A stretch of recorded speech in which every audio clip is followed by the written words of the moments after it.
A diferença principal entre o Hamas e o Fatah não estaria na estratégia de se relacionar com Israel e de construir uma solução para o povo palestino? Quer dizer, o Fatah com uma linha, desde os acordos de Oslo, uma linha de pactuação, negociação com o Estado de Israel, e o Hamas, junto com outros grupos da própria LP, numa linha de resistência e confrontação. Não haveria esta discrepância fundamental? Os acordos de Oslo são fundamentais para, em certa medida, compreender uma parcela da situação que a gente vive, e que a gente vive lá há mais tempo.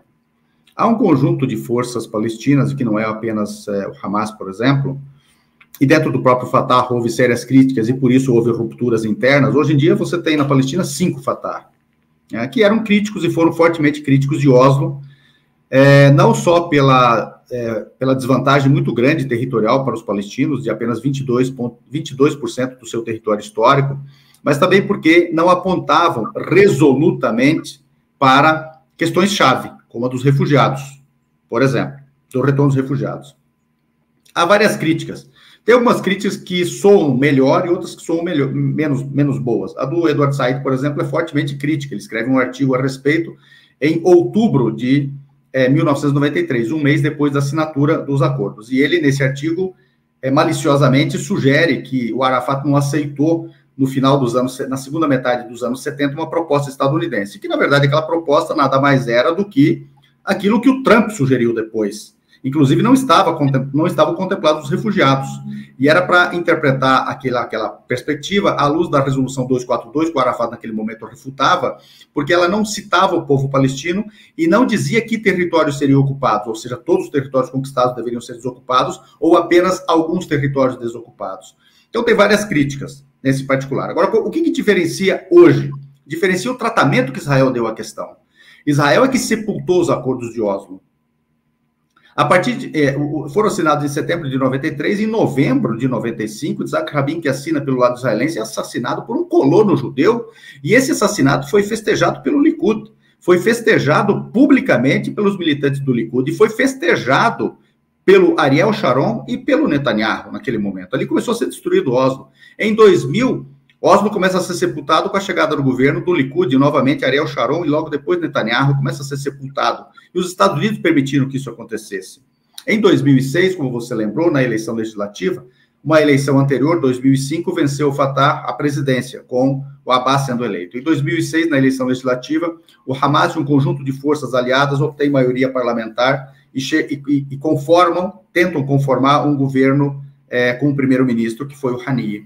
Os Estados Unidos recusam esse governo e parcela dos Estados europeus recusam esse governo. Então, em 2007, nasce um governo de coalizão entre Fatah e Hamas. E, novamente, ele é torpedeado. Veja, com este governo de coalizão entre Fatah e Hamas, e, portanto, dando legitimidade e tirando as escusas estadunidenses, especialmente, o que faz Israel? Não reconhece esse governo e bloqueia Gaza.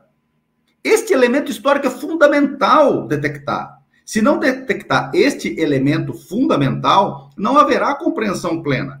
Então, as razões que existem hoje, Israel inaugurou. Arafat, quando foi assassinado por envenenamento em 2004, houve uma correspondência entre o Bush filho, então presidente dos Estados Unidos, e a figura que era determinante em Israel no momento, Ariel Sharon, conhecido como açougueiro de Beirute pelos seus crimes em Beirute em 82, especialmente o massacre de Sabra e Shatila, esses dois campos de refugiados palestinos. E ele disse que já estava na hora de eliminar Arafat. Neste momento, não há objeção do Bush. Nos momentos anteriores, os Estados Unidos apresentaram objeção ao assassinato do Arafat.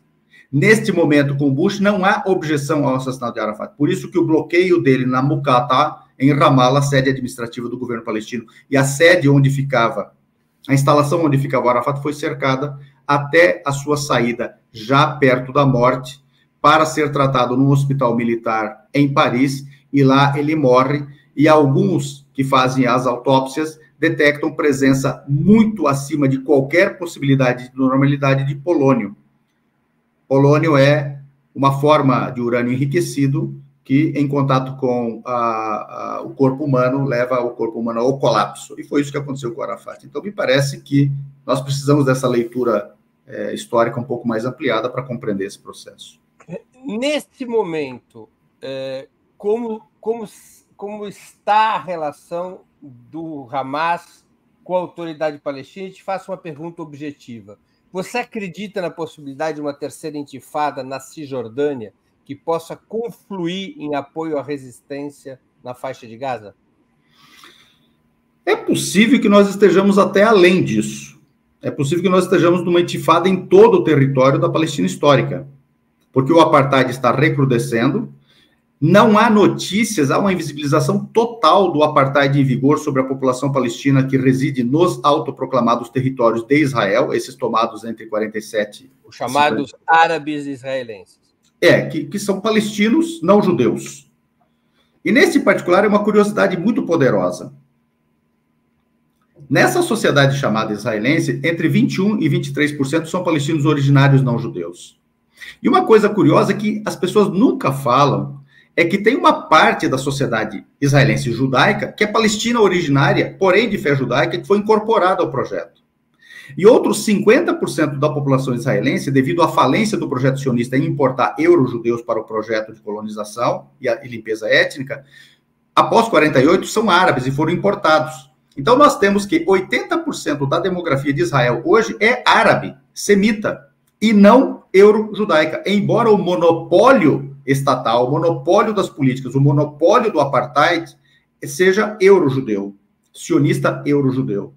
Então, vai haver intifada ali, ou há condições para isso, bem como na Cisjordânia, devido ao recrudescimento da colonização e dos pogroms dos colonos extremistas, reproduzindo os pogroms que sofriam os euro-judeus, especialmente na Europa Oriental, e, claro, a situação de Gaza. Vou além. É possível que haja grandes intifadas ou rebeliões parecidas ou indignações no entorno árabe.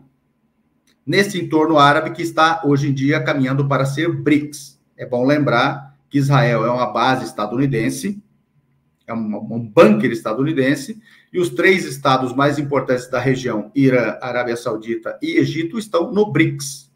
Eu não estou nem considerando aqui as pipoqueiras em forma estatal árabe que tem petróleo, que também ingressaram no BRICS. Eu estou considerando esses 3 países. O que significam esses 3 países, Breno? Significam, em população, perto de 240 milhões de habitantes.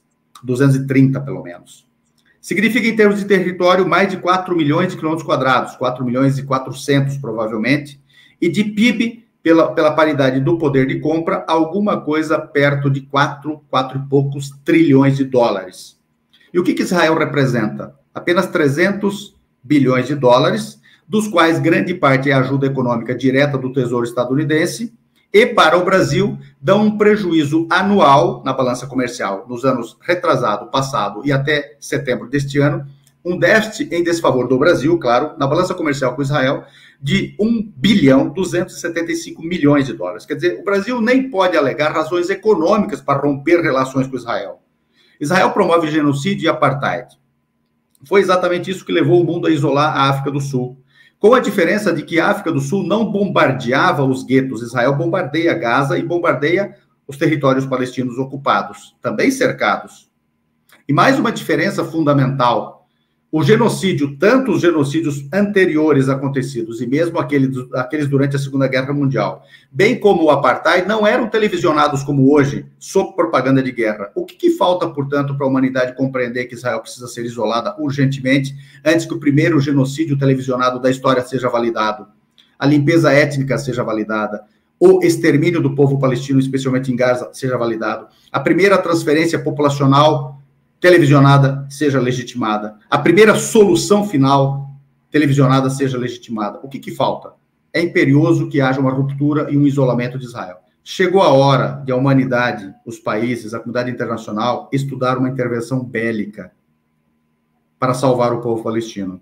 Do mesmo jeito que foi preciso intervir belicamente contra o nazismo, é preciso intervir belicamente para salvar o povo palestino da solução final nas mãos dos sionistas. É fundamental examinar essa necessidade nesse momento.